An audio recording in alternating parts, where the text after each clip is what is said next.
Uislamu katika misingi yake ya Kiislamu, kama ambavyo watu wanaitana katika chungu ya chakula. Mtume sallallahu alayhi wasallam aliposema hadithi hii akaulizwa, aw min qillatin nahnu yawma idhin ya rasul Allah, hali hii itatokea kwa sababu ya uchache kwamba tutakuwa wachache au kwa sababu gani? Mtume sallallahu alayhi wasallam akasema, bal antum kathirun, ninyi kipindi hicho mtakuwa wengi sana, walakin ghutha'un ka ghutha'is sayl, lakini wingi wenu mtakuwa ni povu kama povu la sabuni. Ndivyo ambavyo tumefikia leo. Tumesahau nafasi yetu, tumeipuuza nafasi yetu, nafasi ya umma wa Kiislamu kuongoza tumeipuuza. Na hii tumeipuuza kwa sababu kwamba tumesahau malezi, kama ambavyo Sheikh Taha ametueleza hapa. Tumesahau malezi ya Kiislamu. Hatukumuandaa kijana kwa ajili ya kesho yake. Hatukumuandaa kijana ajitambue kwamba yeye ni nani, anatakiwa kuwa nani baadaye. Vipi atashika bendera ya la ilaha illa Allah na vipi atauongoza Uislamu? Hatukumuandaa kijana. Tumepoteza nafasi yetu. Watukufu wa Islam, al-aibu laysa fi qillati al-idda wala itaj. Aibu, kasoro, sababu ambazo zimetufikisha hapa ni uzembe.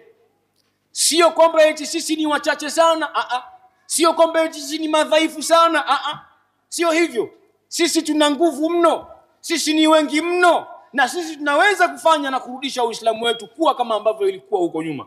Lakini basi kinachotusababisha sisi tushinde kufikia katika majidi hiyo ni ile hali ya aibu ambayo imesonga nafsi zetu, aibu ambayo imesonga nafsi zetu, tukapenda zaidi dunia, tukajisahau kwamba sisi hatukuumbwa kwa ajili ya dunia, badala yake sisi tumeumbwa kwa ajili ya akhera. Lakini hapa duniani ni sehemu tu ya mapumziko machache ya kutengeneza akhera yetu. Labbaik Allahumma labbaik. Wale wanaohiji kwa ikhlas hawarudi tu na zawadi za kiroho, bali pia huacha athari ya nuru kwa wengine. Ungana nasi katika safari takatifu ya hija mwaka huu wa 2026. Safiri na iTravel Hajj and Umrah chini ya mkurugenzi Ahmed Sharif na Sheikh Twaha Suleiman Bane. Gharama ni dola 6500 tu na gharama za kuhijiwa ni dola 2000 pekee, na utapata ndege kutoka Zanzibar au Dar es Salaam, malazi karibu na misikiti mitukufu Maka na Madina, ziara za kihistoria, milo mitatu ya chakula kila siku, huduma ya afya muda wote wa safari, begi la mzigo na begi la mgongoni, mahema Mina na Arafa, ihram kwa wanaume, kanga kwa wanawake, pamoja na maji ya Zamzam. Kwa Dar es Salaam tupo Kariakoo, mtaa wa Pemba na Livingstone. Kwa Unguja ni Kijangwani Unguja, stendi mpya ya daladala mlango namba 5, pamoja na Mkanjuni Chake Chake Pemba. Tupigie kupitia 0765 300 010 au 0788 na mitandaoni ni @tours_itravel. Innal hamda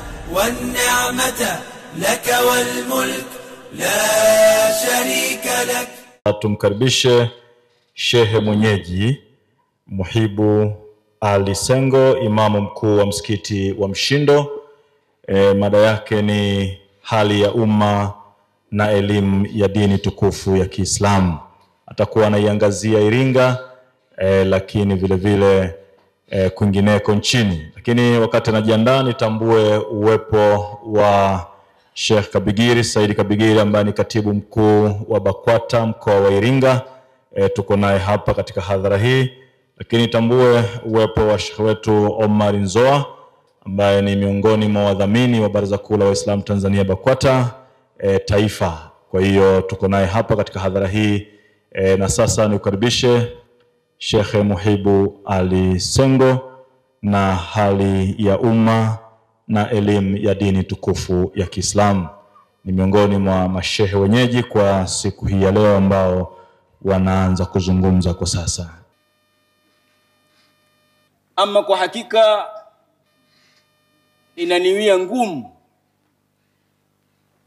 ngumu kukaa pahala hapa na kusema chochote mbele ya mashehe zangu, walimu zangu, walezi wangu na kaka zangu. Napata taabu sana, jambo ambalo linapelekea ulimi wangu unatetemeka na kupata kigagaziko, unashindwa kutamka vema. Lakini kwa sababu ni adab, nimeagizwa na mashekhe zangu, basi nami ninasema hapa, lakini ninatanguliza samahani kwa wazee wangu na mashekhe zangu kwa sababu ya uwepo wao. Yawezekana nikateleza nikakosea, ni kwa sababu ya utoto, kama ambavyo wanasema wasemaji kwamba idha urifa sabab batala alajab, kama nikitokea nimekosea basi ni kwa sababu ya uwepo wa mashekhe zangu na wazee wangu na walezi wangu, ndio maana nimepata kitetemeko na kitete nikashindwa kuzungumza ilivyokuwa vema. Watukufu wa Islam, mada niliyoagizwa kuizungumza na kuifikisha mbele yenu ni hali ya umma wa Kiislamu na elimu ya dini ya Kiislamu. Jinsi gani umma wa Kiislamu upo sasa hivi, lakini huko nyuma umma wa Kiislamu ulikuwaje? Lakini jinsi gani umma wa Kiislamu sasa hivi unaichukulia dini ya Kiislamu au elimu ya dini ya Kiislamu? Je, umma wa Kiislamu sasa hivi unaipa kipaumbele elimu ya dini ya Kiislamu kama ambavyo umma wa Kiislamu huko nyuma uliipa kipaumbele elimu ya dini ya Kiislamu, au kinyume chake?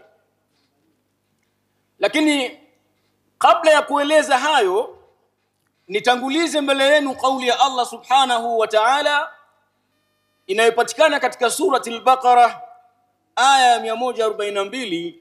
Allah subhanahu wa ta'ala anasema, wakadhalika ja'alnakum ummatan wasata litakunu shuhadaa 'ala an-nas, ila akhir al-aya. Sadaqallahu al-azim.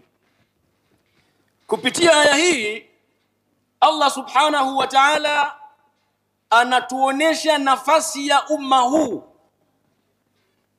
heshima na hadhi ambayo umma huu imepewa na Allah subhanahu wa ta'ala, na nafasi ambayo umma huu inatakiwa kuwa.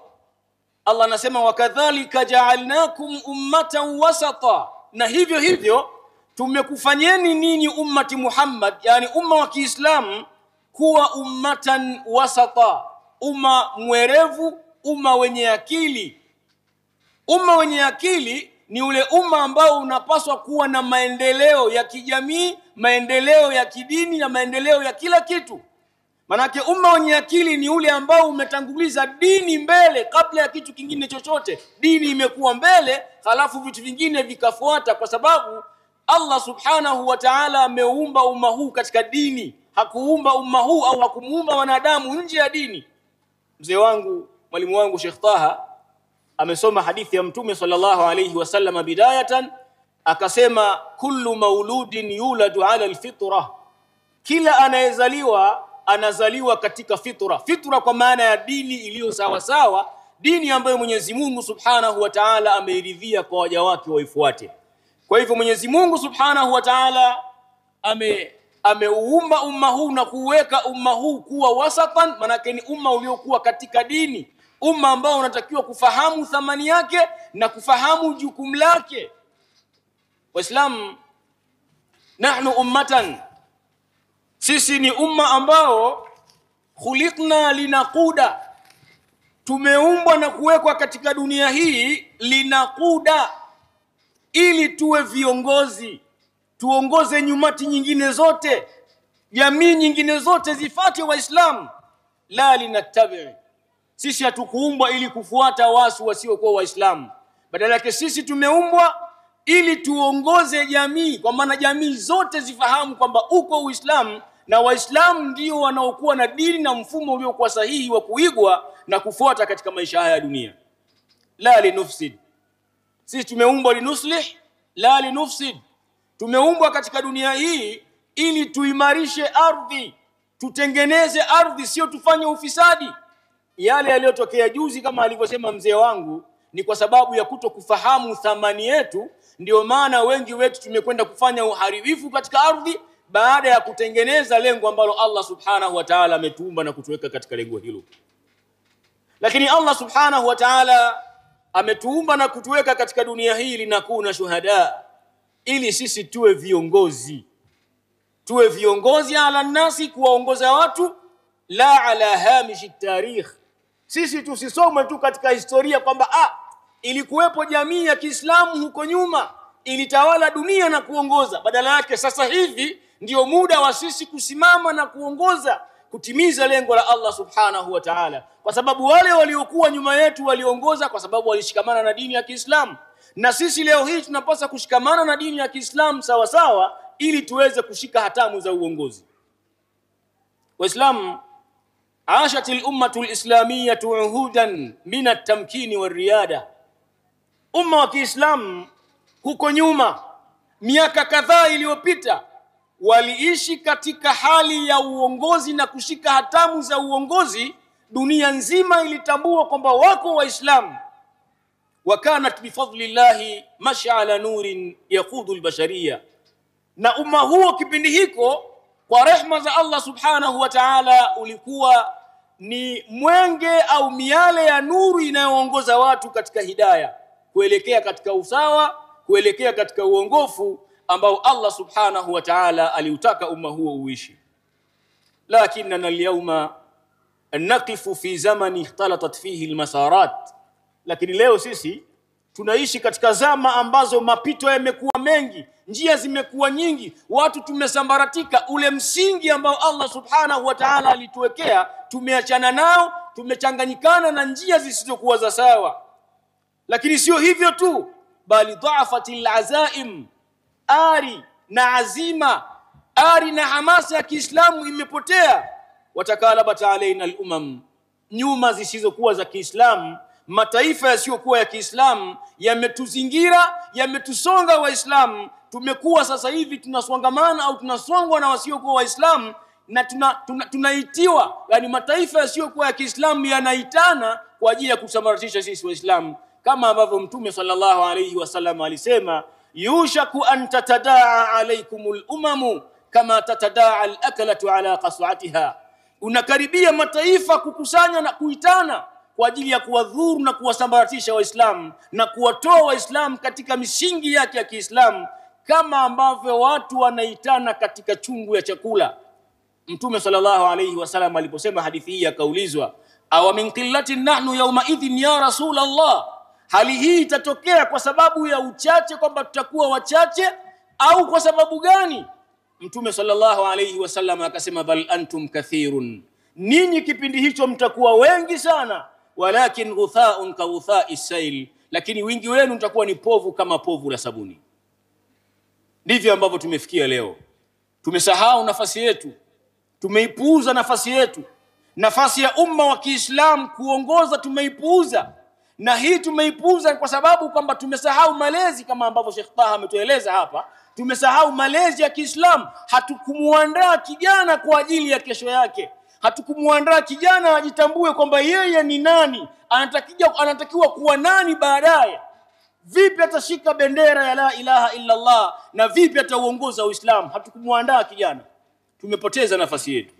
Kwa ajili hiyo tumekuwa katika zama ambazo elimu ya dini ya Kiislamu haithaminiwi,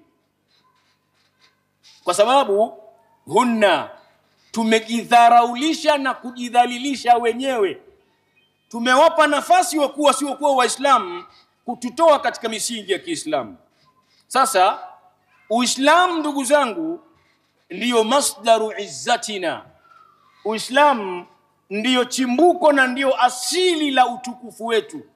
Ili tuweze kupata izza yetu, tuweze kurudisha majdi yetu, heshima yetu, ile hali ambayo walikuwa nayo Waislamu waliotangulia, ili tuweze kuirudisha, basi lazima tuhakikishe tunarudi katika sababu ambazo zitafanya tuokoke, sababu ambazo zitafanya turudishe heshima yetu, na hakuna sababu nyingine isipokuwa at-tamassuku bil islami al-haqqi bila tabdilin wala tafrid, kushikamana na Uislamu uliokuwa wasawa pasi na kupindisha wala kubadilisha misingi ya Kiislamu aliyokuja nayo Mtume sallallahu alayhi wa alihi wasallam, na ile ambayo walikuwa nayo maswahaba waliotangulia pamoja na salafu na salih pamoja na tabi'ihim ambao wamepita huko nyuma.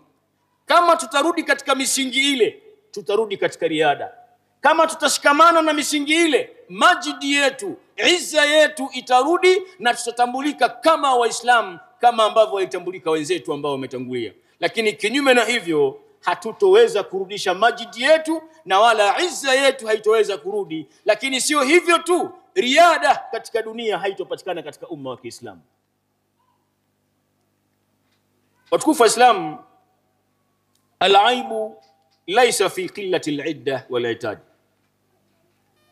Aibu, kasoro, sababu ambazo zimetufikisha hapa ni uzembe. Sio kwamba eti sisi ni wachache sana, sio kwamba eti sisi ni madhaifu sana, sio hivyo. Sisi tuna nguvu mno, sisi ni wengi mno, na sisi tunaweza kufanya na kurudisha Uislamu wetu kuwa kama ambavyo ilikuwa huko nyuma. Lakini basi kinachotusababisha sisi tushinde kufikia katika majidi hiyo ni ile hali ya aibu ambayo imesonga nafsi zetu, aibu ambayo imesonga nafsi zetu, tukapenda zaidi dunia, tukajisahau kwamba sisi hatukuumbwa kwa ajili ya dunia, badala yake sisi tumeumbwa kwa ajili ya akhera. Lakini hapa duniani ni sehemu tu ya mapumziko machache ya kutengeneza akhera yetu. Hiyo ndio kasoro, hiyo tu ndio kasoro yetu.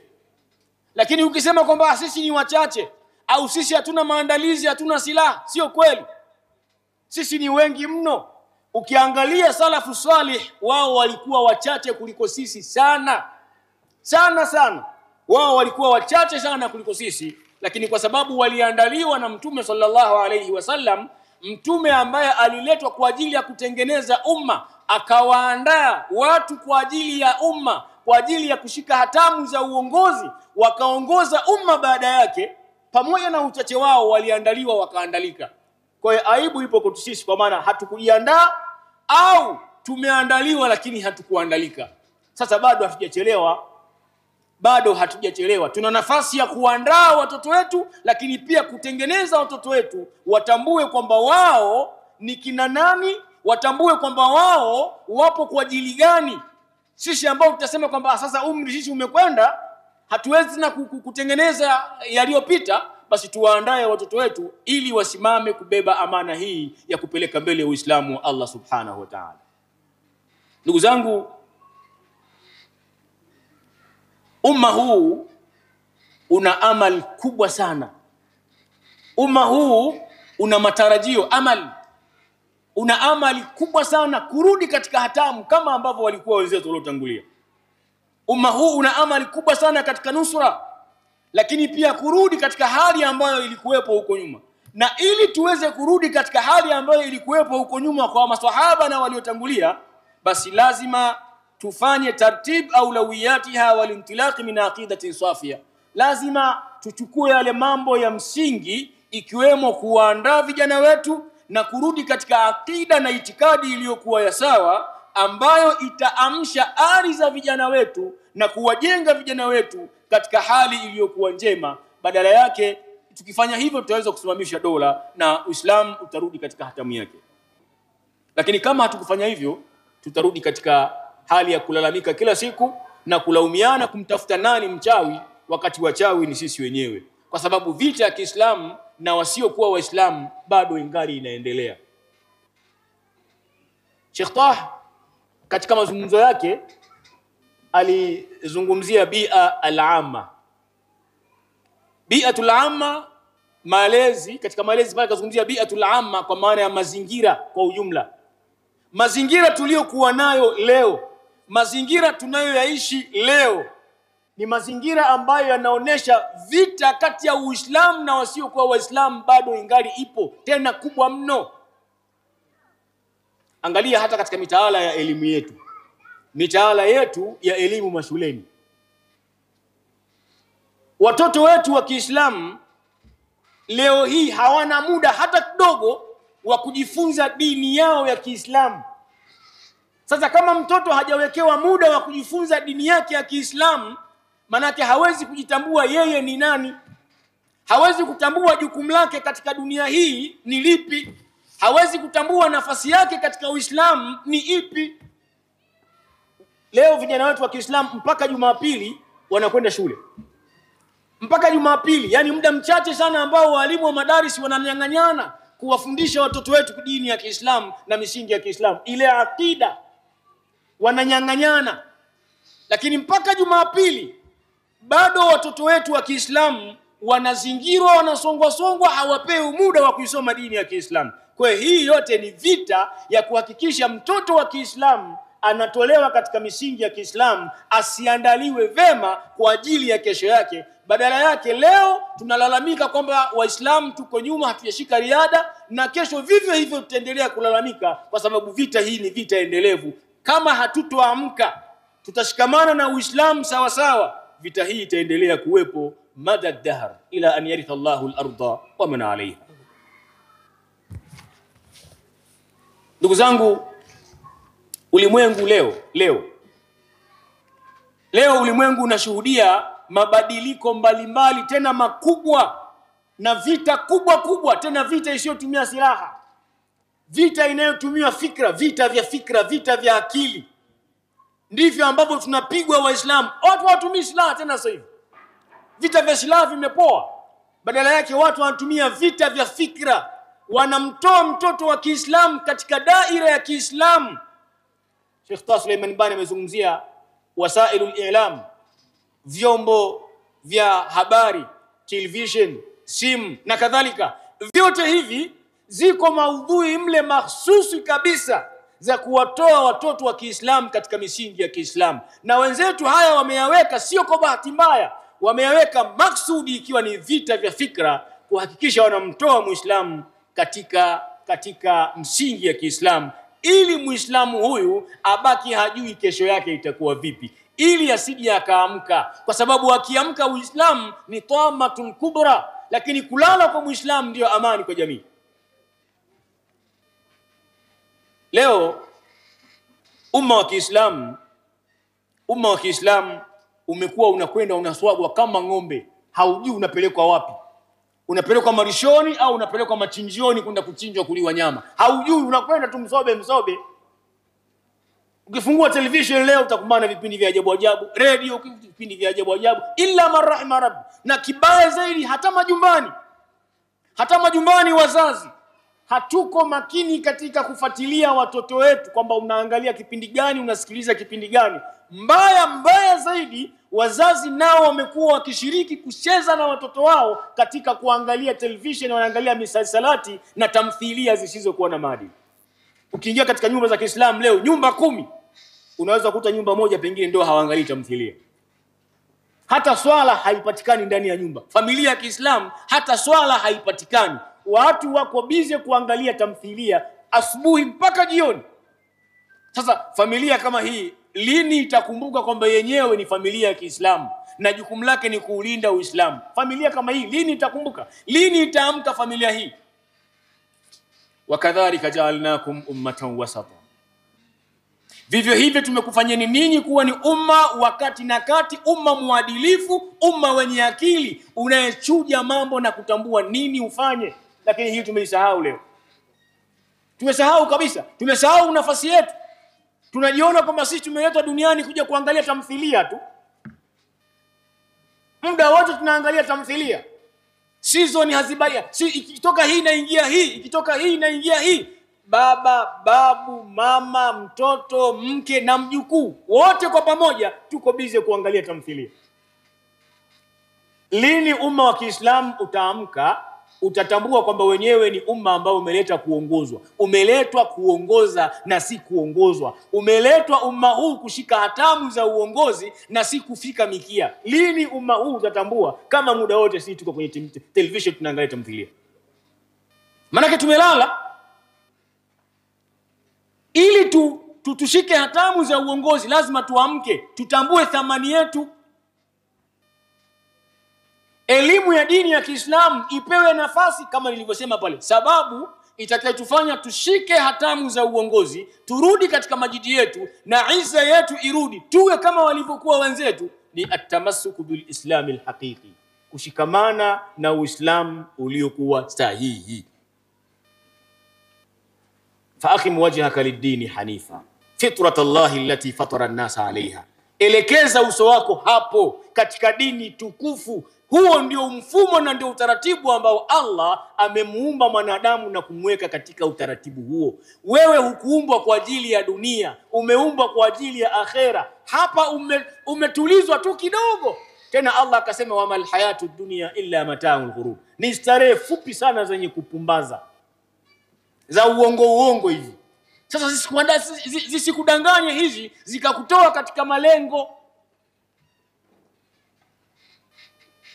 Waislamu, tunapaswa kurudisha heshima yetu, tunapaswa kurudisha majidi yetu kama ambavyo ilikuwa huko nyuma.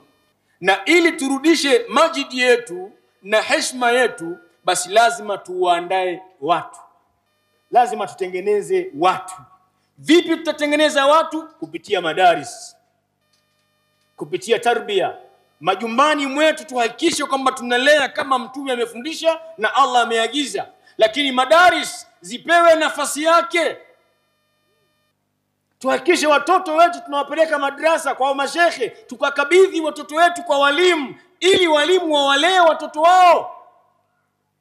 Lakini wazazi wasimame katika nafasi yao kama wazazi. Lazima ipatikane ile almuthallathatu ta'limia. Muthallathatu ta'limi lazima ipatikane katika jamii.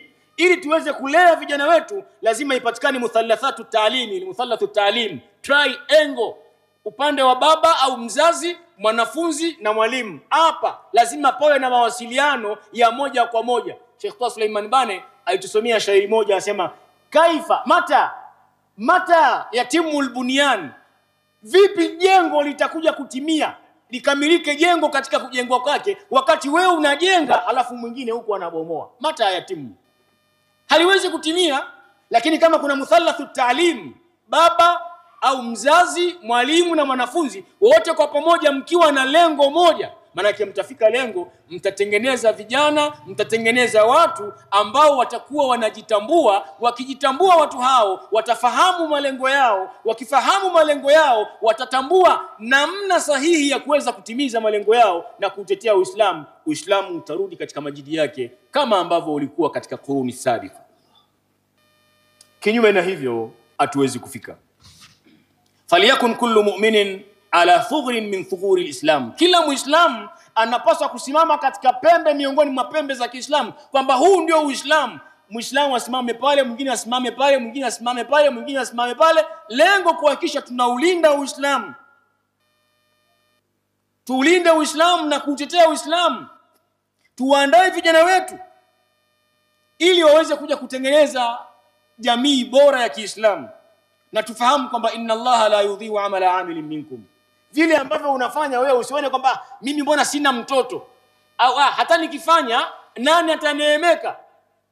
Fanya ili Allah subhanahu wa ta'ala aweze kukulipa. Wakati unafanya utambue kwamba Allah subhanahu wa ta'ala atakulipa. Na nusura, ndugu zangu, haiji isipokuwa kwa yule ambaye anastahili kupata nusura. Haiji nusura isipokuwa kwa yule ambaye amechukua sababu za nusura.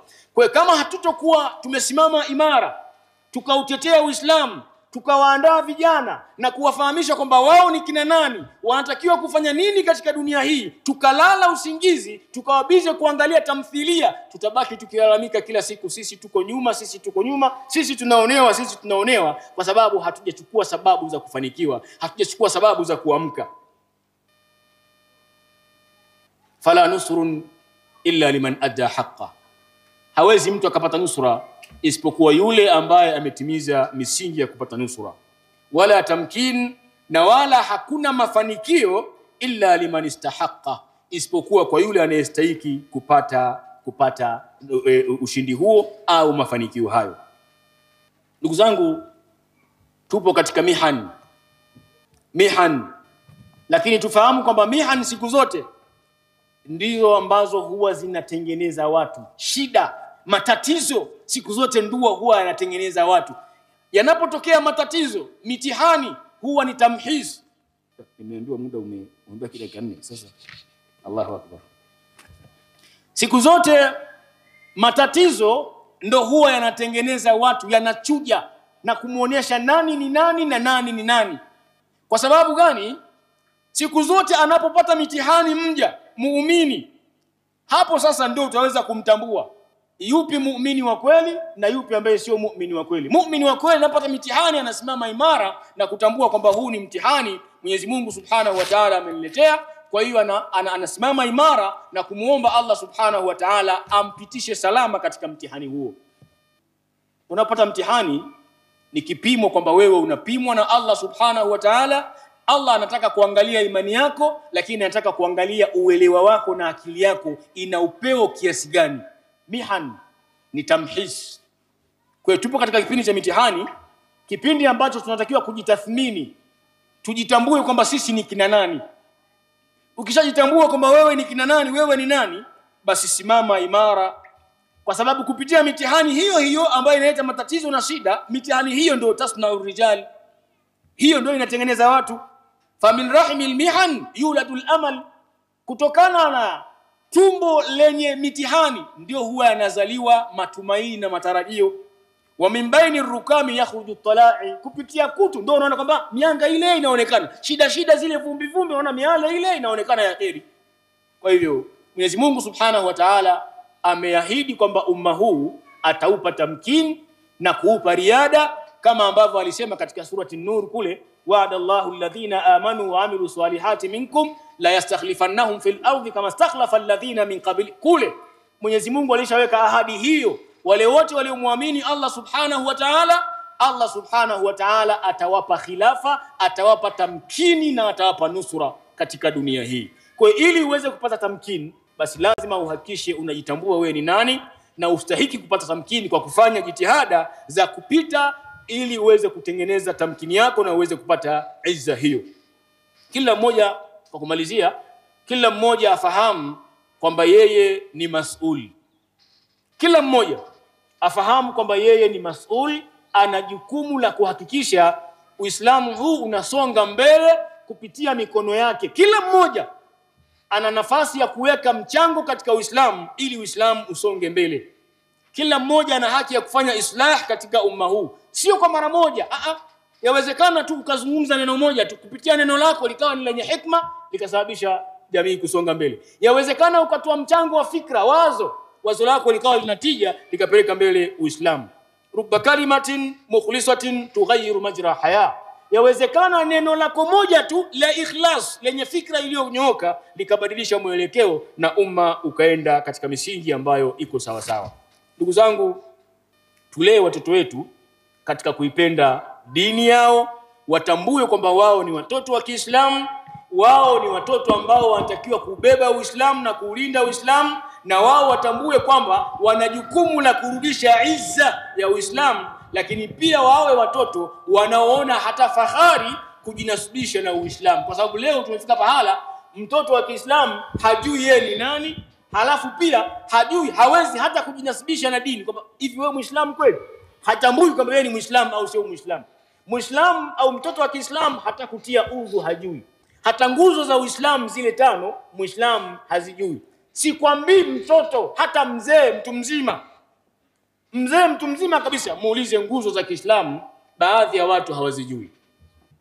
Sasa hii ni hatari, ni maafa haya katika jamii. Jamii kama hii hatuwezi kusimamisha dola ya Kiislamu. Hatuwezi kusimamisha Uislamu kama hata nguzo za Uislamu hatuzijui. Na tumekuwa Waislamu, Uislamu unaitwa Muislamu tu basi. Sio sawa sawa. Tulee watoto wetu katika misingi ya kuipenda dini ya Kiislamu, lakini kuhakikisha kwamba wao ni wenye kubeba amana ya Uislamu leo na kesho. Hata kama we haupo, basi yeye atasimama kutetea Uislamu. Umefika muda ndugu zangu, umma ujirudie katika nafsi zake, ujitathmini, ujione kwamba wenyewe una jukumu la kuingia katika mapambano ya kutetea Uislamu kwa kuhakikisha wanafundisha watoto katika misingi ambayo iko ya sawa. Yani ile fikira kwamba sisi bwana tumepita na wakati, sisi ni wachache, la, sio sawa sawa. Ule umma au nyakati zile ambazo zilimzaa Abubakar na Umar kipindi kile bado zipo. Leo hii bado wanaweza kupatikana kina Abubakar na Umar. Mfano hai kijana wetu hapa mwanzo kabisa ametusomea Qur'an, mtoto mdogo kabisa, akilelewa vizuri yule ndio Umar kesho, yule ndio Abubakar kesho, na wako wengine wengi tu mfano wake. Lakini kama tutasahau nafasi yetu ya kulea na kuwasimamia, hatuwezi kupata kina Abubakar. Wale ambao waliwapata kina Abubakar kipindi kile wako mpaka leo, na wanaweza kutuletea kina Abubakar wengine, kina Umar wengine wanaweza kupatikana. umma wa Kiislamu ambao ulishika hatamu kutoka Andalus mpaka China, ukaongoza Uislamu kwa mida kadhaa, kwa karne kadhaa, bado umma ule upo leo, unaweza kufanya hivyo. Riada katika Uislamu inaweza kurudi mpaka leo, bado ipo. Sisi ndio umma ambao Mwenyezi Mungu anasema ukhrijat linnas, tumeteuliwa kwa ajili ya watu. Tusimame katika nafasi hizo, kama tutakuwa tuna nia iliyokuwa thabiti ya kuhakikisha kwamba tunarudisha Uislamu katika nafasi yake, basi Mwenyezi Mungu Subhanahu wa Ta'ala atatufanyia wepesi katika hilo. Aqulu ma tasma'un wa astaghfirullah li wa lakum. Wassalamu alaykum wa rahmatullahi wa barakatuh. Wa alaykum salam wa rahmatullahi wa barakatuh. Shukran sana, jazakallah khair Sheikh Muhibu Ali Sengo, imamu mkuu wa Masjidi Mshindo.